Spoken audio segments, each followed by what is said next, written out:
Hi, my name is Phil Gwala, and I'm here tonight to do a presentation on NASCAR safety and the ethics involved in it. Before I get into that, I'm going to give you guys a little bit of history on the term stock car and a little bit more on NASCAR. The first race was held in 1949, where the term stock car was derived. These cars weren't even required to have roll cages or seatbelts, which are major safety advancements that we have in today's cars, but most of the time teams would rent or borrow a car and then bring it to the track where they'd make basic modifications to get them ready to race, and then they would race them. They're truly stock cars and were incredibly unsafe. Today's cars have come a long way. They're safer, but at the expense of many drivers' lives. A common trend that's been occurring in NASCAR since the beginning of it is that an accident occurs at the race, an injury or death takes place, and then an investigation takes place to determine the causes of the injury or death, and adjustments are made to the cars to lessen the likelihood of that happening again. Sometimes, other times they're just ignored. But general thesis statement that I can say about this is that safety advances in NASCAR have, with a few exceptions, come at the result of tragic consequences. This is not ethical in my opinion. First example I'm going to use to talk about this is helmets. First helmets were no more than construction hard hats with straps on them. Over the years, helmets evolved slowly. Some racers would wear helmets with the newest technology available, while others looked past it simply because it wasn't mandatory and it wasn't a NASCAR regulation. It wasn't until the death of Dale Earnhardt in 2001 that full-face race helmets were made mandatory. Before that, helmets were just open-faced. Obviously you're going to smash your face on a retaining wall if you come near it, but nowadays they're full face, so there's a lot more protection.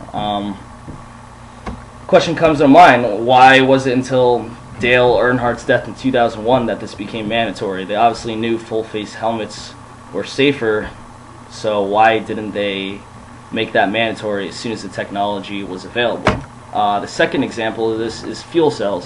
Until 1964, teams used a welded metal tank, known for rupturing and leaked when turned upside down. Dangers associated with fuel tanks were brought to the forefront during 1964 World 600, when Fireball Roberts was severely burned after his car flipped and caught fire. In response to this, NASCAR developed a fuel cell reinforced with a rubber bladder and foam that limits the potential of ignition and prevents leaking. They knew the dangers of the fuel cells they were using, but it wasn't until these dangers were put into reality that they did something about it. And into reality, I mean someone was severely burned, which was a tragic incident, in my opinion. Another thing about NASCAR safety that I have to say is, they try to market themselves as being safe and everything, but NASCAR is the only American racing series that does not have a dedicated safety team that travels to each race.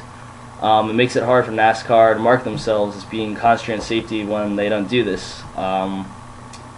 Both Indy Racing League and the National Hot Rod Association have these teams. These teams are usually composed of EMS, firefighters, and doctors, and they have a much faster response rate. NASCAR just uses local EMS and local firefighters to respond to events like this. I mean, they're at the track, but they're not trained in cutting apart a NASCAR. I mean, as a previous firefighter, I can tell you that I would have no clue how to take apart a roll cage compared to a basic car.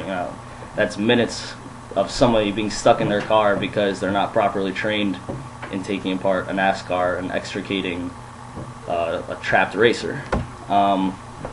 So there's two major problems that can be identified with NASCAR safety. The first is that NASCAR seems to have this trend that they wait too long before implementing new safety rules or regulations when the technology is available, and the second is that they don't even have a dedicated safety team that travels with the series.